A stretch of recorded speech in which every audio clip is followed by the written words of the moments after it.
La Comisión Interamericana de Derechos Humanos otorgó medidas cautelares a favor de Verónica Zarauz, viuda de Fernando Villavicencio. Además, el organismo ratificó esta disposición a Cristian Zurita, Andrea González Nader, Antonio López y Carlos Figueroa. Esta es la entrevista de Fausto Yepes, hoy con... Estamos ya en contacto con Verónica Zarauz, viuda de Fernando Villavicencio, para hablar sobre estas medidas cautelares que han sido ampliadas ya en su favor y también de sus hijos. Unas medidas cautelares que fueron otorgadas inicialmente en favor de Cristian Zurita y otras personas más. Verónica, gracias por estar con nosotros. Fausto Yepes le saluda, bienvenida. ¿Cómo estás, Fausto? Muchas gracias por la invitación. Verónica, la CIDH ha otorgado ya estas medidas cautelares. ¿Qué implica esta ampliación de medidas cautelares? Parte de ello, entendemos, es reforzar también la seguridad suya, de su familia.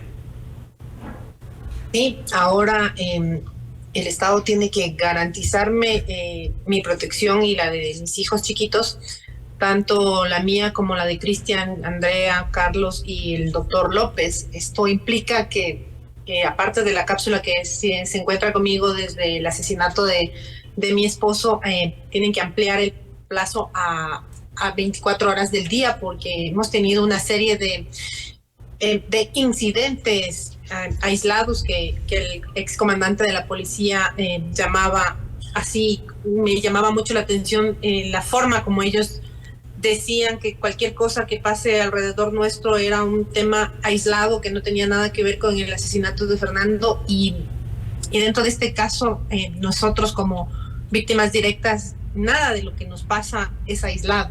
Todo ¿Y usted se refiere dentro de lo que estamos pasando? Y se refiere a lo ocurrido el 27 de septiembre, fue uno de los eventos. Claro que sí, claro que sí. Eso que se dijo que no tenía nada que ver con el asesinato ni con seguimientos, sino que era un asalto, que era delincuencia común, un intento de asalto. Eso fue lo que dijeron las autoridades. Sí, un ciudadano extranjero que se dedica a delinquir vino exactamente en contravía, justo donde el auto en el que yo me movilizo. Esas cosas le pasan a todo el mundo, entiendo yo, y por eso debe ser un caso aislado. Ahora, ¿qué otros eventos han tenido ustedes como familia de Fernando Villavicencio que puedan ser o que les haya generado preocupación, evidentemente, y dudas sobre alguna conexión con la gente que participó del asesinato? Bueno, personalmente he recibido una serie de amenazas relacionadas al caso, y yo estoy al frente del proceso todo el tiempo, y mi nombre, mi dirección y todos mis datos están expuestos a conocimiento de los sicarios, de la otra tandada de delincuentes que también fueron detenidos un mes después del asesinato de Fernando. Entonces siempre estoy expuesta y eso acarrea que mis hijos y yo estemos en un nivel de inseguridad muchísimo más alto.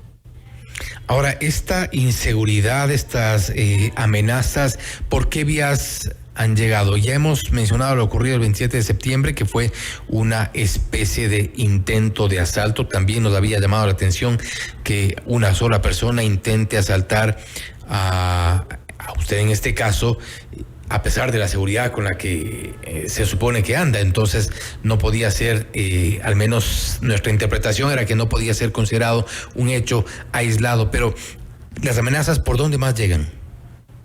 Bueno, han llegado siempre vía de mensajes, y todos estos eventos han sido reportados a la Fiscalía.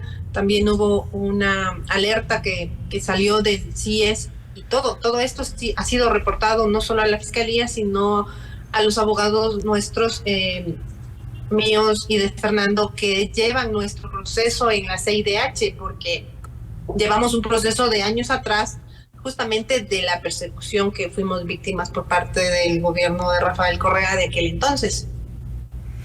Ahora bien, ustedes ya con el tema de la seguridad por un lado, y sí quiero referirme un poco a lo que ocurre en el avance de las investigaciones. ¿Por qué? Porque el sistema de recompensas hasta hace una semana aproximadamente había recibido al menos una treintena de llamadas y correos electrónicos con información relevante, han dicho, información calificada sobre que podía aportar a las investigaciones.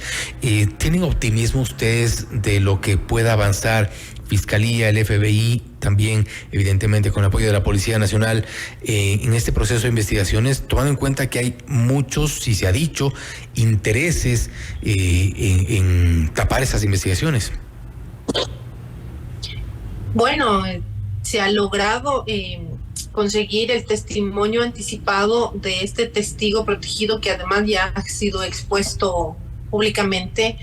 Y sí, el FBI junto con la Fiscalía han avanzado muchísimo en este caso. De hecho, ahora mismo se está llevando la indagación y esta sí es reservada desde el día que el testimonio se dio, ¿no?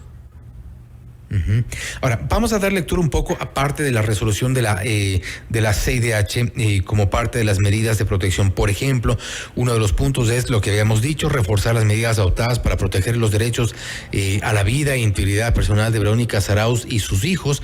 Otro de los puntos es concertar las medidas a adoptarse por las personas beneficiarias y su representación. En este caso, ¿ya han tenido ustedes contacto con las autoridades de acá? ¿En qué sentido se van a reforzar estas medidas y qué tan posible también, qué tan efectivas son en cuanto a sus hijos y al resto de miembros de la familia?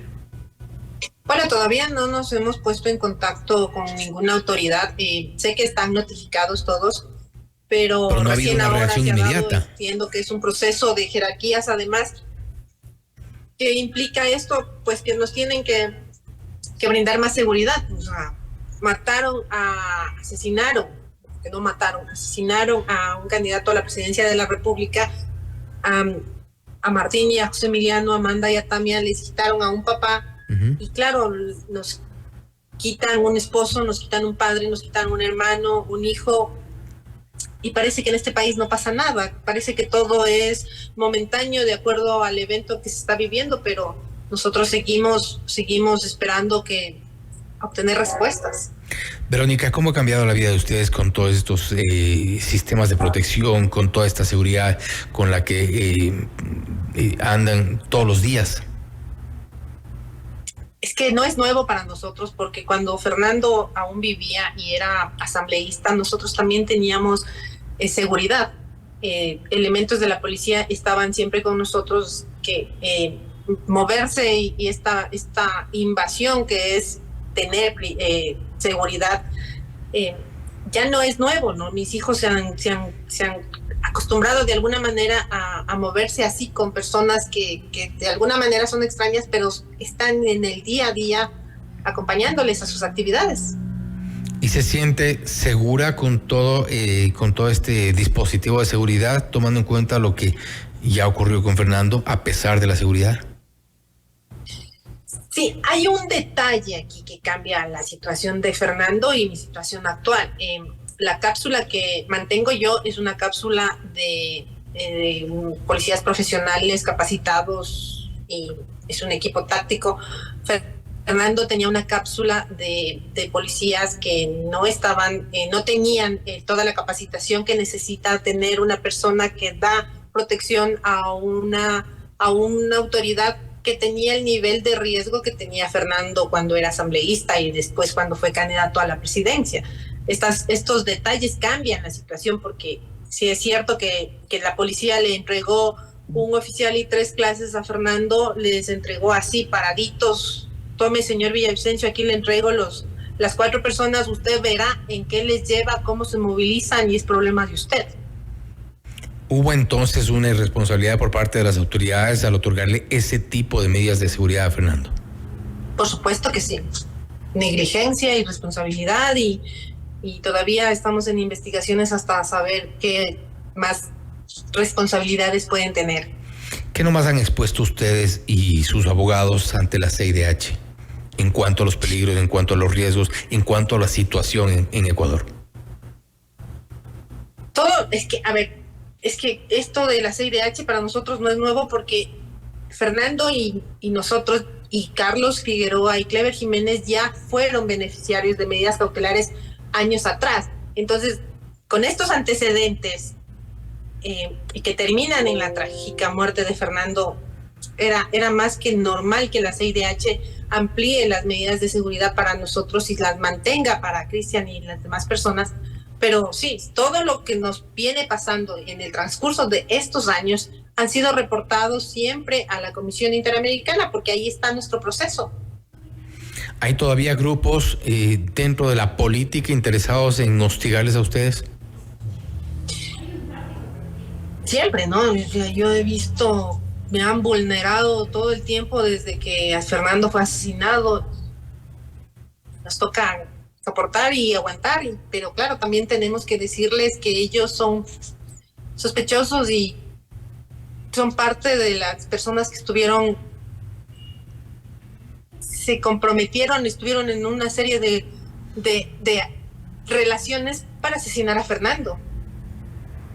Y bueno, eso seguramente será ya parte de las investigaciones. Verónica, nuevamente gracias por haber estado con nosotros. Esperamos igual que sea lo más efectiva siempre, que se mantenga esa seguridad y que pues las medidas cautelares evidentemente se cumplan a cabalidad. Nuevamente, gracias por haber estado con nosotros.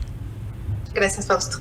Gracias. Ha sido Verónica Zarauz, viuda de Fernando Villavicencio, hablando sobre las medidas cautelares que han sido ampliadas por parte de la CIDH a ella, a sus hijos, además de quienes ya tenían medidas cautelares. Entre ellas es reforzar su seguridad. También ha denunciado que, en efecto, la seguridad en su momento de el ex candidato Fernando Villavicencio no tenía policías especializados realmente para el nivel de riesgo que tenía Fernando Villavicencio una vez que era candidato y con su actividad de asambleísta. No obstante, esta vez la CIDH ha ampliado estas medidas cautelares y se mantienen ya para Verónica Zarauz y para sus hijos. Esto es Notimundo Estelar, siempre bien informados.